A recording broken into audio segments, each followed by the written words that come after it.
Shalom Aleichem, bonjour Léa, bonjour à toutes et à tous. J'aimerais prolonger notre réflexion sur la liste des techniques d'analyse du texte de la Torah d'après la tradition. Nous avons évoqué les 7 règles d'après Hillel Azaken, les 13 d'après Rabbi Ishmael et les 32 d'après Rabbi Eliezer, le fils de Rabbi Yossi Agili. Et je vais revenir sur ces 32. Parce qu'à propos du chiffre 32, on retrouve cette notion dans notamment les textes kabbalistiques. Donc on est dans un autre registre. Dans les textes kabbalistiques, on parle de Lev Netivot Reshit Teruma, les 32 sentiers de la sagesse. Comment on retrouve 32 sentiers de la sagesse? À travers les 22 lettres de l'alphabet hébraïque, additionnées aux 10 sphirotes, les 10 sphères par lesquelles il y a le prisme de la création qui a pu s'exprimer dans les 22 lettres de l'alphabet, comme on sait que Dieu a créé le monde avec des paroles, avec des lettres. Alors ces 22 lettres avec les 10 sphirotes forment les 32. Mais 32, c'est aussi le cadre de la Torah, puisque la première lettre de la Torah, c'est un bet, le bet de Bereshit, et la dernière lettre de la Torah, c'est le lamed de Israël. Le bet de Bereshit, le bet vaut 2, le lamed de Israël vaut 30, ensemble ça fait 32.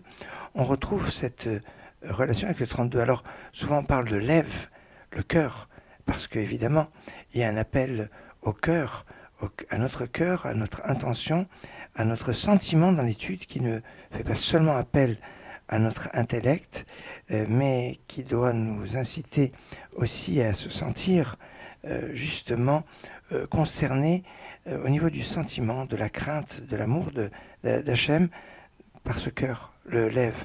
Ce cœur qui va se percevoir dans l'étude de la Torah quand on va en fait réviser, puisque le lève commence avec un lamed et finit avec un bet, et la Torah commence avec un bet et finit avec un lamed. Alors ça veut dire que quand on va être dans l'ordre, on a d'abord le bet et après le lamed. Or on parle de lève. Le lève, c'est le cœur qui commence avec le lamed et qui se finit avec un bet, comme pour nous indiquer ici l'importance de la hazara, l'importance de la répétition, de la révision.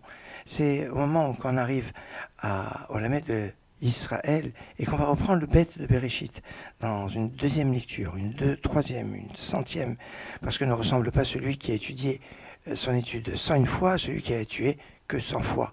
100 fois, c'est déjà beaucoup. Et 101 fois, c'est encore plus extraordinaire. Aucune comparaison entre les deux.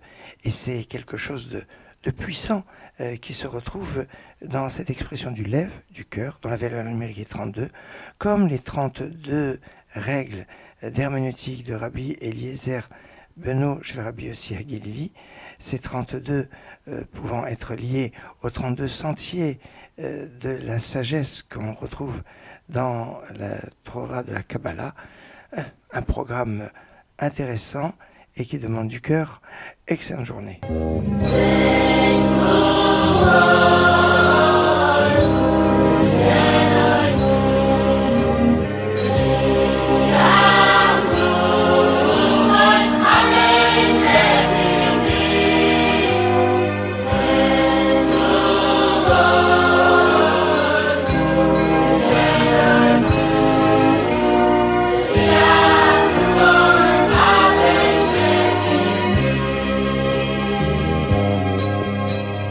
Yeah.